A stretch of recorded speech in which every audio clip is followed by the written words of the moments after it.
बताओ। मान लीजिए शिवम है, हाँ मान लो। अब शिवम ने रेप कर दिया, कुछ हाँ। ऐसा क्राइम कर दिया हम्म। जो बहुत ही गहन अपराध है। ठीक है। अब ये बताइए, आप मांग उठाएंगे कि जो अपराधी शिवम है किसके पापा है? शिवम में। शिवम है ना। हाँ। तो आप इसके पापा को जब अपराध नियुक्त करेंगे तो आप इसके पापा को तो नहीं कहेंगे ना। नहीं। तो एजुकेशन मिनिस्टर बेचारा, उसके अंडर में आता है नीट और नहीं, एनटीए, एनटीए का कोई इस्तीफा नहीं मांग रहे। एनटीए वाले का इस्तीफा हो गया है ना, दोस्त तो उसका था ना। हाँ बिल्कुल। तो उसने अपना इस्तीफा दे दिया, रिजाइन दे दिया। तो ये बताइए शिवम को होगा ना। बिल्कुल। इसके बाप उसके दादा को क्यों चुन रहे हो, प्रधानमंत्री को क्यों चुन रहे हो? रीजन ये है कि मुझे लगता है लोगों को लैक ऑफ नॉलेज है शायद। उन्होंने एनटीए के बारे में पता नहीं है, एजुकेशन के बारे में नहीं पता है। और जो वहां पे पता है, मैं किसी भी पार्टी का सपोर्ट नहीं करता, लेकिन हाँ, जिस मंच से धर्म को लेकर गाली दी जाए, धर्म का मजाक बना जाए, उस सपोर्ट का मतलब उस। मेरा चैलेंज एक और है, अगर ये प्रोटेस्ट स्टूडेंट का है मैं सपोर्ट करता हूँ, लेकिन कोई एक ऐसा स्टूडेंट आया जिसका नीट में 700 मार्क्स आया है और वो प्रोटेस्ट में गया हो, मुझे बता दीजिए। या 650 किसी का आया हो और वो गया हो, मुझे एक बात, कोई एक स्टूडेंट उस प्रोटेस्ट में ये बता दो, 50 साल के 40 साल के भी गए हुए हैं लोग, 30 साल के गए हैं, और वहां पे कह रहे हैं कि हम मोदी का इस्तीफा लेंगे, मतलब संसद खोद देंगे।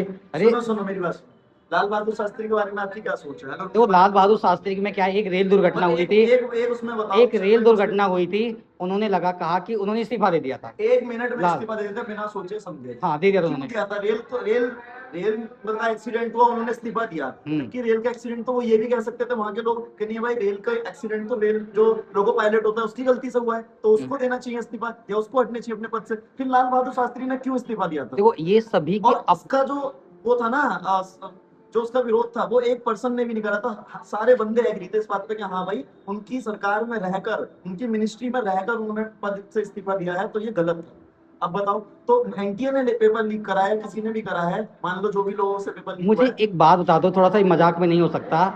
मान लो जिसने पेपर खरीदा था 20 लाख 30 लाख में, आपने दोबारा अपने पेपर करवा दिया, उसके 20 लाख रुपए चले गए, उसके बारे में कोई नहीं सोच रहा। जिसने बेचा था और जिसने खरीदा था। हाँ। तो अभी आपने ये बात बोली कि बिल आना चाहिए, सरकार को एक ऐसा बिल लाना चाहिए जो इस पे बहुत ज्यादा सख्त कानून आए, ताकि इन लोगों को जेल हो, इसमें सुधार होना चाहिए। इस्तीफा उनसे क्यों लेना, सही बात है बिल्कुल, लेकिन बिल लाने वाली सरकार केंद्रीय तो होगी, और केंद्र में किसकी सरकार और लाए ना। हम तो इस चीज पे एग्री है, मैं प्रोटेस्ट को बिल्कुल सपोर्ट नहीं करता, सीजेपी अपनी ऐसी तैसी में जाए, लेकिन वो बिल आए तो सही।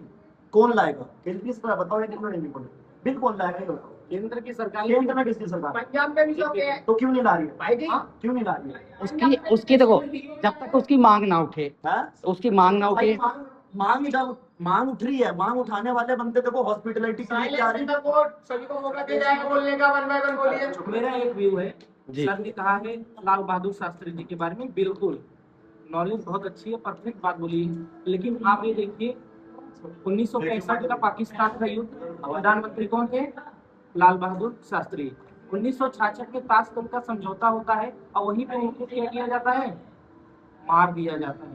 कांग्रेस की सरकार थी, राजीव गांधी के संग क्या हुआ फिर? राजीव गांधी ने गलत किया था भाई, 1987 में सही किया था उन्होंने, लाल बहादुर शास्त्री की आज तक कहाँ हटी है बताइए? प्रधानमंत्री हर एक गवर्नमेंट में हुई है, हर एक गवर्नमेंट में, और ये कह रहा है कांग्रेस सही है, कांग्रेस भी वही कर रहा है, वही काम। मैं कह रहा हूँ उस समय 90 करोड़ देशवासी होंगे। मैं अभी कह रहा हूँ, प्रतिनिधि करने वाला इंसान किसी दूसरे देश में जाता है, वहाँ उसकी हत्या हो जाती है, और ऐसी सरकार, नामर्द सरकार उस समय कुछ नहीं करती है, और जनता कहाँ थी उस समय? वही बात तो मैं कह रहा हूँ। बात इस सरकार के बारे में मैं कह रहा हूँ, 70 साल में 56 पेपर लीक हुए, 10 साल में 192 पेपर लीक हुए, इसका कौन जवाब देगा? 70 साल में या इसमें प्रोबेबिलिटी भी लगाओगे ना तो ये ज्यादा निकल रहा है। अरे नहीं, आप डिलीट करो इसे, सर मैं फिर बोल रहा हूँ, गलत में बीजेपी को भी नहीं बोला, बहुत सारे ऐसे काम है। इंडिया का रेलवे आज तक कभी सही नहीं होता, आज जाकर इंडिया की रेलवे मुझे सबसे परफेक्ट लगी है। हाइड्रोजन ट्रेन पूरे वर्ल्ड में दूसरे नंबर पर आज इंडिया में आई है, तो ये बहुत अच्छे काम है, ऐसा नहीं है बीजेपी बहुत। अब सर अपने ही बातों में फंस गए हैं। अब इसका एग्जांपल मैं बताता हूँ कि हाल ही में हाइड्रोजन ट्रेन चली है। हाँ, उसमें पथराव वगैरह किया गया है। वो बैग 20 गूगल पे जाओ, सर्च करो, वो ट्रेन हाइड्रोजन ट्रेन नहीं है, बिहार का है, वो बिहार में अभी एसएससी का पेपर लीक हुआ था, वो बैग 12 ट्रेन है, वो हाइड्रोजन ट्रेन नहीं है, हाइड्रोजन ट्रेन है भाई। तो देखो हाँ दिखाओ, आगे दिखाओ। चलिए सर, अगर वो हाइड्रोजन ट्रेन हो गई तो नहीं हो, हाइड्रोजन ट्रेन है भाई। रेलवे मिनिस्ट्री ने उसे खुद अपलोड करके बोला है, वो वाला जो पथराव का वीडियो वायरल हो रहा है वो हाइड्रोजन ट्रेन नहीं है, वो बैग 20 है। मैं दिखा रहा हूँ प्रूफ के साथ। चलो कोई नहीं, देख लेते हैं, वो भी देख लेते हैं जरा। देखो ना, आगे आते रहो। अरे खा रहा हूँ भाई। शिवम कह रहा है खा क्यों रहे हो, मैं खा के खत्म कर दूंगा। तू तो कोई बच्ची नहीं करता है, ये बीच वाला है ना, ये आता इधर बोलेगा, आता उधर। ये उस पार्टी से है, कहाँ से फायदा होगा वहां से? ये वो है जो दारू लेके वोट देते हैं, कुशवाहा पार्टी। क्या गाना बज रहा है? वो चलूं, थोड़ा टूर आना बेटा।